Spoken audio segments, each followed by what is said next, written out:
Bismillahirrahmanirrahim. Assalamualaikum warahmatullahi wabarakatuh. Waalaikumsalam warahmatullahi wabarakatuh.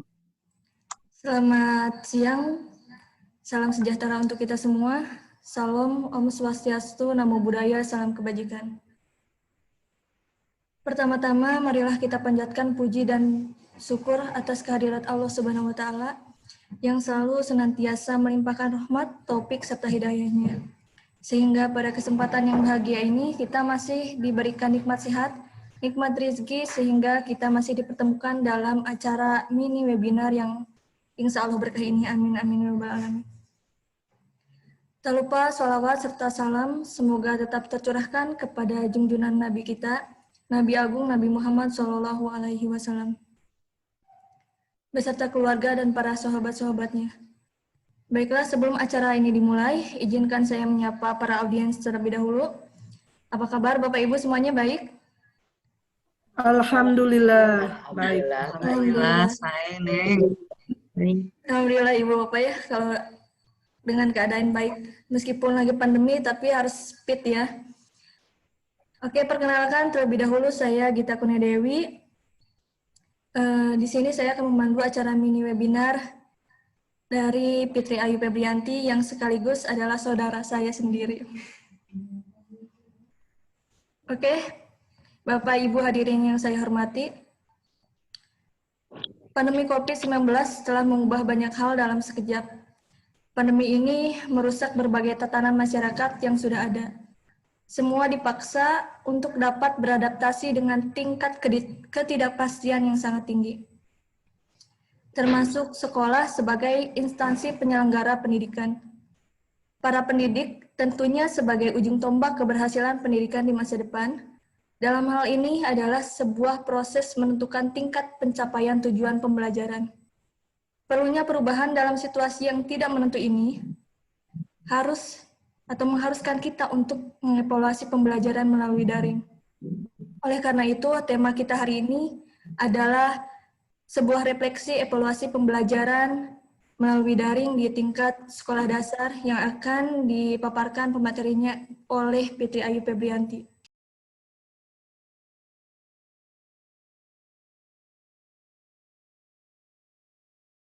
Baik, Assalamualaikum warahmatullahi wabarakatuh.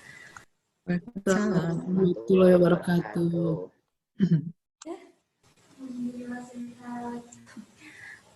Bunda sehat, Bunda? Alhamdulillah sayang, semangat. Ya, baik. Terima kasih Vegita selaku moderator yang telah memandu acara ini. Terima kasih juga kepada Kang Rizky Gumilar, ini selaku ketua kelas yang telah memfasilitasi berjalannya mini webinar ini. Baik, di sini rekan-rekan saya ucapkan terima kasih banyak atas kehadirannya di ruang virtual dalam mini webinar ini. Baik, langsung saja saya izin share screen. Bagaimana tampilannya, sudah ada? Sudah ada. Sudah ada, Neng. Di sini kita akan mendiskusikan tentang mini webinar evaluasi pembelajaran yang bertajuk sebuah refleksi evaluasi pembelajaran daring di tingkat sekolah dasar. Nah, tentu kita sudah lebih dari setahun ya belajar secara daring ini. Nah, sebelum kepada materi inti, di sini ada sebuah tampilan drama pembelajaran daring di tingkat sekolah dasar. Kita simak baik-baik. Number 3. This is Justin. Ini cowok loh. Lihat mama. This is Justin. Ini cowok. Tete likes to play soccer. Yaitu dia suka sepak bola. Berarti apa nih, cowok apa cewek? Cowok. Oh, cowok apa? Cowok Hi. Tulis number 3. He. Hi. Ini loh he. Iya, bacanya hi. Ditulis 3. Cepat, nomor 3. Artinya he aja. Cumicu, Lu. awas. Kan. Ura, Ula. awas. Kece, Wa. kecewa, Iya benar kecewa. cebok. TM. Pancasila. Tunggu dengar dulu. Pancasila. Pancasila. Satu. Satu. Coba lihat di sini, lihat di sini, lihat di sini. Pancasila. Satu. Yang Tuhan. Ketuhanan yang maha. Ketuhanan yang mana esa. Ketuhanan yang maha esa. Dua. Tunggu. Ketuhanan Ketuhanan yang mana esa. yang maha M-A-H M-A maha aha maha esa. Coba Pak diam jangan nyong. Untuk cerita. Nah, tadi video tadi mungkin dirasakan juga terjadi juga oleh kita, oleh orang tua kita. Bagaimana gemasnya orang tua mendidik anak didiknya, mendidik buah hatinya di rumah.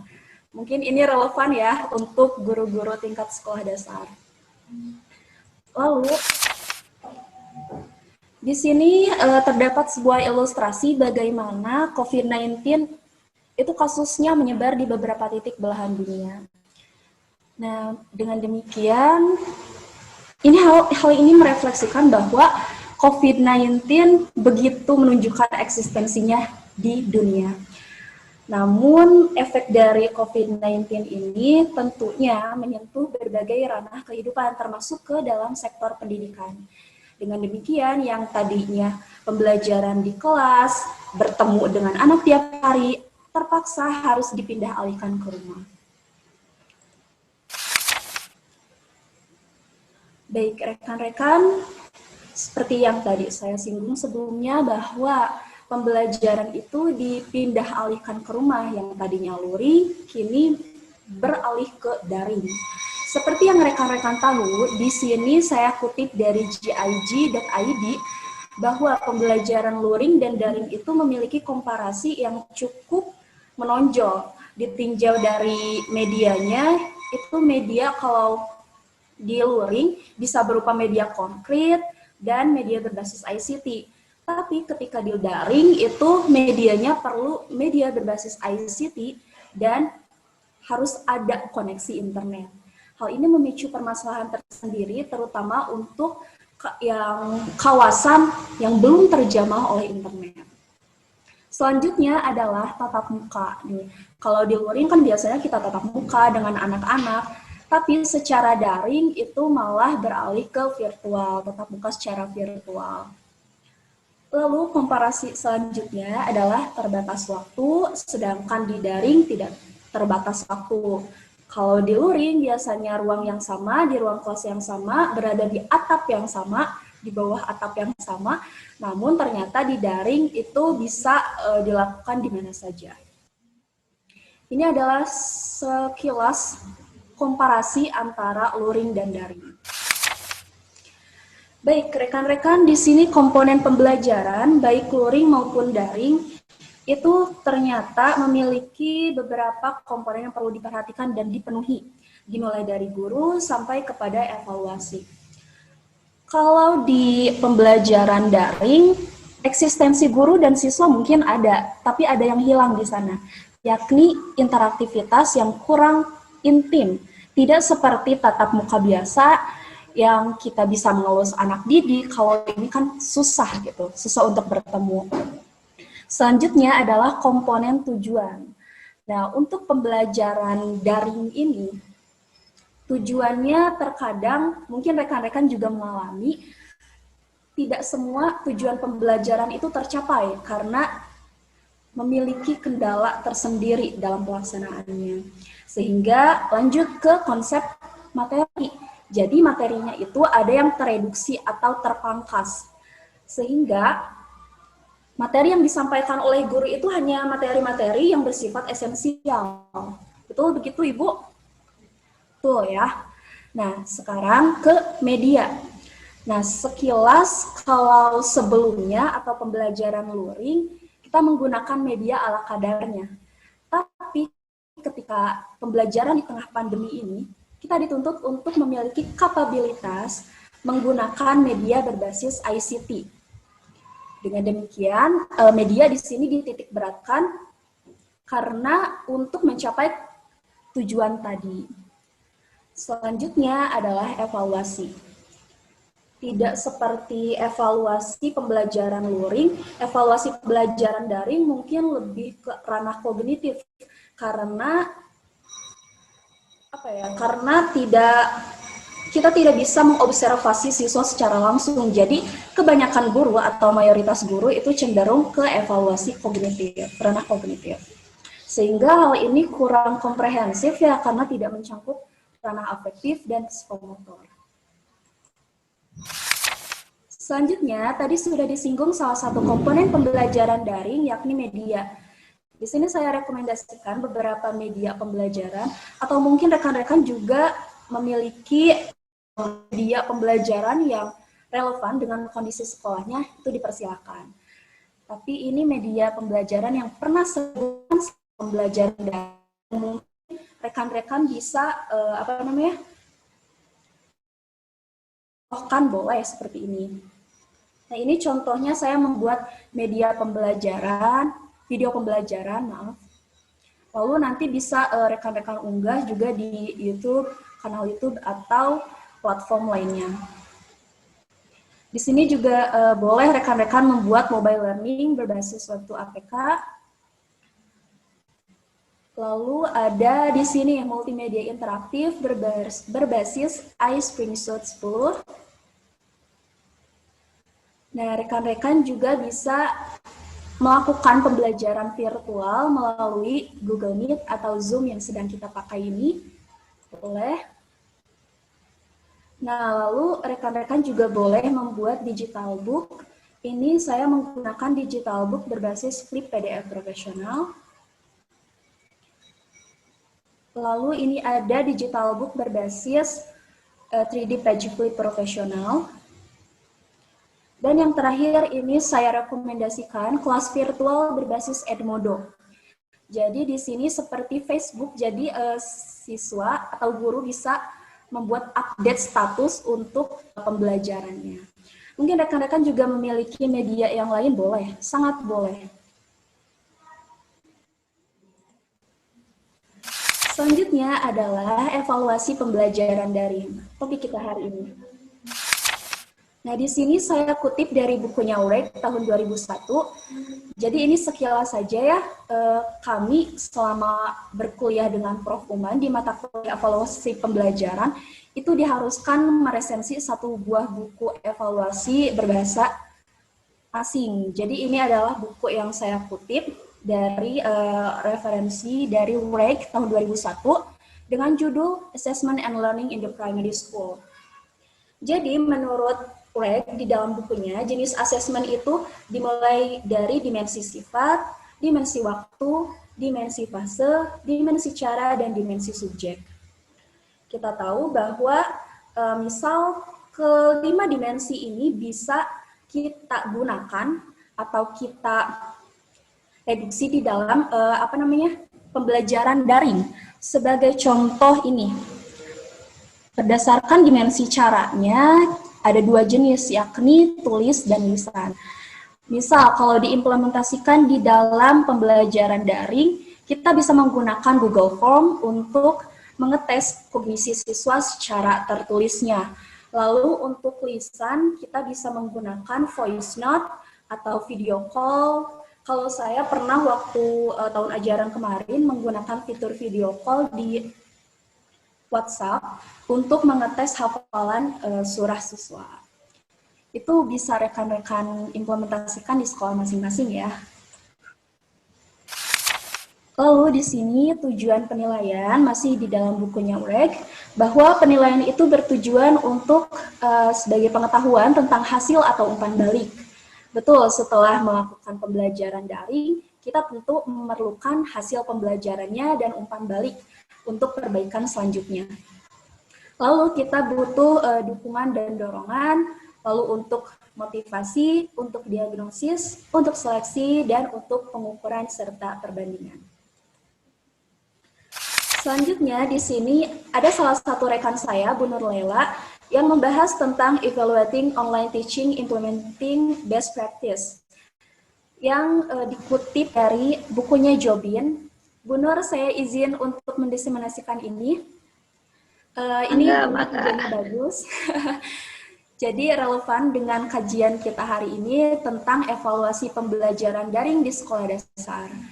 Jadi saya simpulkan bahwa di dalam evaluasi pembelajaran online atau daring di tingkat sekolah dasar itu yang pertama perlu mengidentifikasi hambatan. Jadi hambatan atau kendala apa yang ada di pembelajaran daring. Setelah itu kita ke analisis kurikulum, yakni menentukan KI, KD, dan indikator pencapaian kompetensi yang nantinya akan bermuara kepada pembuatan tes atau non-tes dan sebagainya yang memang relevan dengan apa yang akan kita ukur. Selanjutnya adalah media evaluasi. Saya singgung sebelumnya bahwa evaluasi tulis atau lisan boleh kita gunakan media seperti Google Form atau fitur dari WhatsApp. Itu silakan disesuaikan. Selanjutnya adalah membuat pedoman evaluasi. Nah, ini sangat penting karena mengingat kita tidak bisa memukul rata kapabilitas orang tua ya. Jadi tidak semua orang tua paham tentang media yang kita kenalkan, sehingga kita perlu membuat pedoman evaluasinya seperti apa, cara dan teknisnya seperti apa. Dan yang terakhir, evaluasi itu perlu adanya sinergisitas. Nah, di sinergisitas ini adalah membentuk kerjasama dengan orang tua, dengan siswa, dengan masyarakat, sehingga evaluasi itu bisa bersifat komprehensif. Seperti tadi yang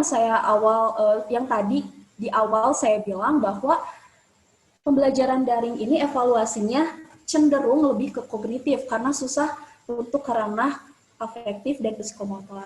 Namun jika ada sinergisitas, tentu ini kita bisa mengukur bagaimana afeksi dan psikomotor siswa. Sehingga hasil evaluasi itu bisa bersifat komprehensif. Selanjutnya, di sini kita membuat refleksi pembelajaran daring. Nah, ternyata pembelajaran daring ini memicu permasalahan tersendiri, dimulai dari kapabilitas guru. Jadi tidak semua guru memiliki kemampuan terhadap pendayagunaan ICT atau TIK ya. Jadi kita selaku pendidik tentu perlu mengeksplorasi apa yang ada di luar sana dan mendayagunakannya di pembelajaran online. Selanjutnya adalah kapabilitas siswa atau orang tua. Nah, ini beda hal. Ketika guru memiliki konsep atau memiliki media yang memang bagus, yang inovatif, namun terhalang oleh kapabilitas siswa orang tua. Jadi hal ini tidak sinkron gitu. Kitanya bagus, tapi orang tuanya belum memiliki kapabilitas yang sepadan, itu menjadi persoalan tersendiri. Yang ketiga, ini adalah sinergisitas. Kembali lagi, sinergisitas tripusat pendidikan, yakni harus adanya komunikasi dan interaksi serta kerjasama antara pihak sekolah, guru, lalu ada orang tua, dan ada masyarakat. Yakni tripusat pendidikan itu kan mencakup pendidikan formal di sekolah, informal di keluarga, dan non-formal di masyarakat. Selanjutnya adalah kendala di dalam pembelajaran daring adalah internet. Yang contohnya itu seperti kuota internet atau mungkin jaringan. Itu menjadi masalah tersendiri. Baik, di sini karena sudah tutup tahun ajaran kemarin, jadi saya sharekan di sini dokumentasi pembelajaran daring saat saya mengimplementasikan berbagai media.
Ini ya, sebelum mulai kita berikan peraturan dulu. Yang pertama, itu mikrofon selama ibu mengajar atau selama kita belajar, matikan mikrofonnya ya. Oke? Nah, oke. Bagus. Oke. Nah, lalu nanti kalau mau bertanya atau berbicara boleh dihidupkan lagi mikrofonnya. Oke? Oke.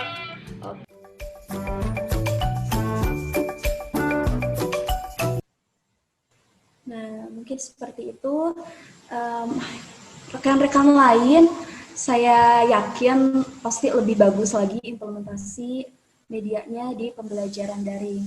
Tentunya evaluasinya kita perlu komprehensif ya untuk tahun ajaran berikutnya. Mungkin Teh Gita dan rekan-rekan sekian yang dapat saya sampaikan. Ya, sudah habis. Saya izin stop share. Terima kasih atas perhatiannya. Wassalamualaikum warahmatullahi wabarakatuh.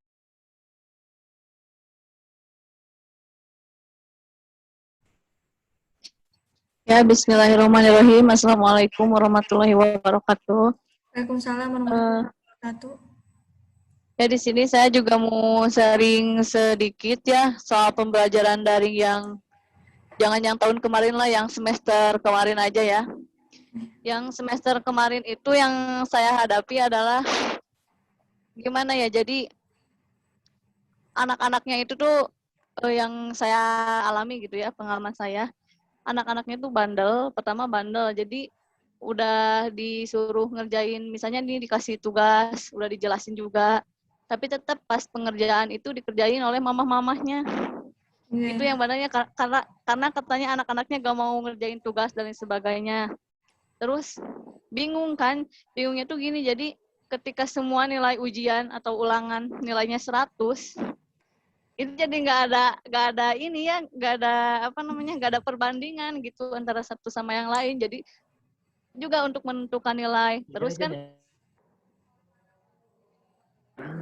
jadi pas ini yang pinter, misalnya yang biasanya anak yang pinter yang mana itu nggak bisa membandingkan gitu, jadinya bingung gitu mau memberikan nilai itu seperti apa. Terus juga mamahnya itu susah dibilangin, pokoknya seluruh siswa itu tulisannya bagus semua. Bayangin anak kelas 3 semua tulisannya rapi, huruf sambung pula.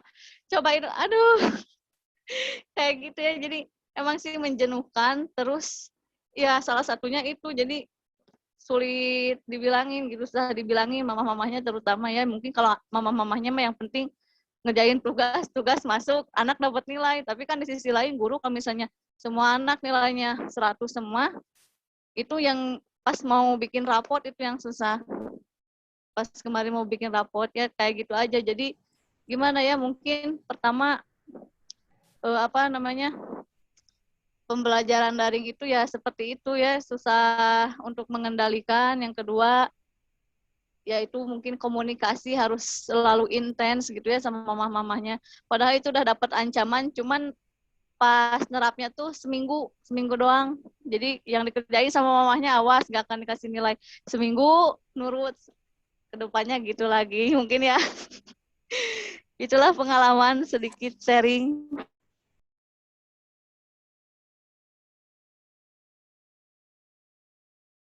Izin bertanya, boleh? Oh boleh, silakan Pak Jainal Abidin. Bismillahirrahmanirrahim. Perkenalkan, nama saya Jainal Abidin, asal instansi dari SD Krespora Islamic Eco School. Bagaimana sih buat anak itu agar tidak jenuh, apalagi mungkin motivasi anak untuk belajar di rumah itu agak sedikit menurun gitu. Jadi yang saya mau tanyakan, bagaimana sih cara meningkatkan motivasi anak ya agar di tahun ajaran ini atau di pembelajaran untuk tahun ini tuh bisa lebih meningkat gitu. Baik, terima kasih kepada Bapak Jainal Abidin. Kita kembali kepada pemateri. Silakan pemateri untuk menjawab dari Pak Jainal dulu, mungkin. Silakan. Baik, terima kasih Teh Gita dan para peserta lainnya. Di sini yang pertama ada Bang Jenal. Bang, semoga sehat selalu. Di sini bagaimana memotivasi anak agar tidak jenuh selama pembelajaran daring. Ini sebenarnya kita tidak bisa menghindari kejenuhan itu ya Bang, karena ya begitu siswa harus dihadapkan pada sebuah gadget atau sebuah laptop yang memang menjenuhkan. Nah, kalau saran dari saya, atau mungkin nanti juga bakalan ada sesi tambahan untuk menjawab atau menambahkan pernyataan dari saya. Jadi kalau motivasi yang saya rekomendasikan untuk meningkatkannya, yang pertama itu usahakan pembelajaran kontekstual. Jadi tidak hanya tekstual secara teks saja, tapi perlu anak itu diajak, tapi tidak secara langsung ya, diajak untuk ke kehidupan sehari-harinya, ke lingkungan sekitarnya. Sebagai contoh nih, saya alokasikan satu hari, misal hari Jumat, untuk berkreasi. Tadi hari Kamis kan, hari Kamis tentang berkreasi, lalu hari Jumatnya saya alokasikan bagaimana kalau kita membantu orang tua, lalu kalau ada misal bahasa Sunda nih, di bahasa Sunda ada materi tentang permainan kaulinan tradisional ya Teh Gita ya, kaulinan tradisional, jadi anak bagaimana mengimplementasikan permainan tersebut dengan orang tuanya. Kayak gitu, jadi intinya kembali lagi kita harus membawa anak kepada pembelajaran yang bersifat kontekstual. Oke, untuk selanjutnya kita ada evaluasi. Nah, tadi mah evaluasi pembelajaran, sekarang mah evaluasi webinar ini gitu. Saya sudah cantumkan di link di grup chatnya, ada link quizzes. Silahkan Ibu Bapak untuk masuk pada link tersebut dan masukkan kodenya. Kita ada pertanyaan.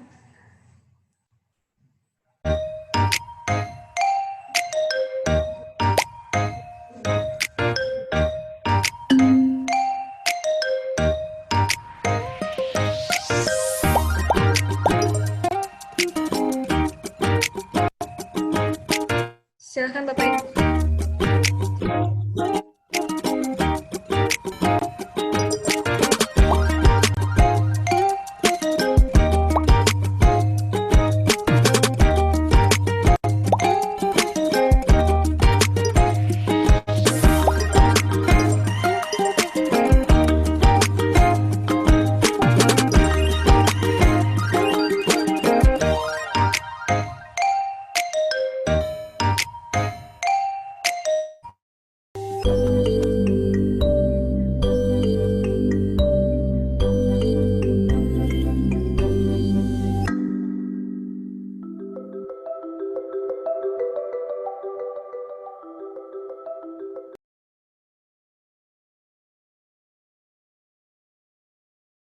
Baiklah Ibu Bapak, seperti yang tadi sudah dibahas bahwa evaluasi pembelajaran itu untuk meningkatkan kualitas pendidikan. Banyak banget media pembelajaran yang begitu menarik agar bisa menarik minat peserta didik yang mungkin hampir mau 2 tahun ini. Mungkin peserta didik jenuh atau bosan di rumah saja. Nah, PT Ayu di sini membagikan materi atau solusi bagaimana pembelajaran yang menarik melalui media pembelajaran. Baiklah, Bapak Ibu, saya ucapkan terima kasih sudah berpartisipasi pada mini webinar ini. Terima kasih kepada pemateri PT Ayu dan terima kasih kepada host kita yaitu Kang Rizky. Terima kasih dan salam semuanya, salam untuk keluarga dan tetap sehat meskipun dalam kondisi yang lagi dingin-dinginnya di Garut.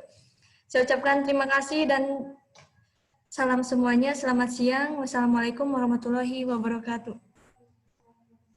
Waalaikumsalam warahmatullahi wabarakatuh. Assalamualaikum warahmatullahi wabarakatuh.